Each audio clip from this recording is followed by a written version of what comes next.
There was a guy by the name of, if you want an interesting story, and I'm not going to go into too much depth, there's a guy by the name of Ansel Keys, and everyone thinks this guy's a god in the nutrition world.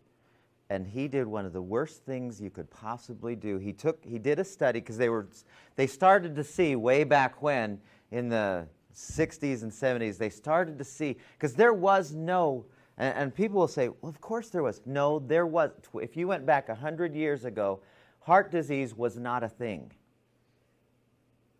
It wasn't even on the list of things that people were dying from. I'm not kidding.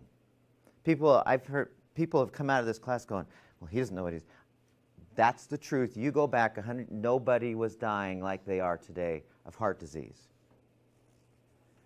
And so in the 60s and 70s, this guy, he saw this. We're starting to see an increase in heart disease. Let's do a study. And he did an enormous study worldwide. And he wanted to see, was there a dietary component to heart disease? And so he was funded by drug companies and, yeah, those kind of companies. And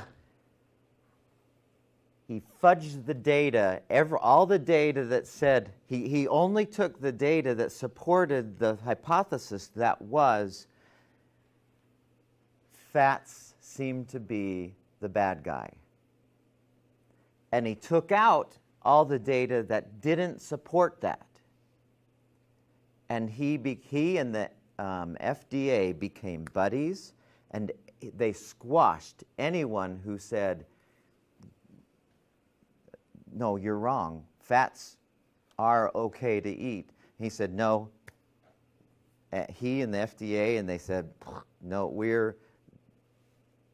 we've got to get fats. If you don't want to get fat, don't eat fat. And I heard professional people my whole life have been saying that. If you don't want to get fat, don't eat fat. And so on the heels of that came this pyramid, where at the bottom was grains, which turned into what? The idea of whole grains, nothing wrong with that, but what did it turn into? Modified foundation. What? The foundation. But I mean, what kind of food? Cereal. It became sugar-filled, because sugar's a grain, and refined food, refined grains, simple sugars, yes? Everyone jumped on that bandwagon, and that's what we got. If you look closely at this, there's 3 or 4 things, foods, that are rampant in our diets from about early 1980s to now. Sugars, bad fats, and chemical-filled foods, and going from organic to inorganic foods. You can almost track those 4 things to, it's like direct relationship with the obesity epidemic, almost 1-to-1. It drives me bananas when people say, oh, I shouldn't eat fat. And we still see in the stores, we see non-fat foods, and people think, oh, that's a good idea. And we keep seeing this trend. I'm sorry, I'm on a kind of a soapbox, but it just, all my friends are just, every time I see them, they're going this way. You know, we're in our 50s. We're not young, but I don't think I'm old yet either. And I see my friends, every time I see them, they're bigger, and I think, what are you doing? Oh, I'm getting fat, so I got to not eat fat. I've got to eat. If it says non-fat, it must be good for me. And it couldn't be more wrong.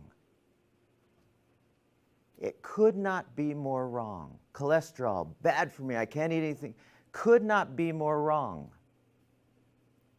And the experiment that we've been doing for the last 30 years is proof. Now, I'm not a smart guy. I'm not this wise old person.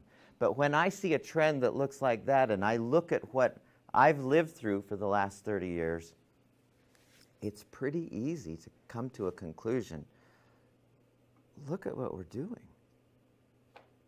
The statistic is we take in about compared to 100 years ago and beyond, 50 times more simple carbs than they did only 100 years ago. 50 times more in a typical year.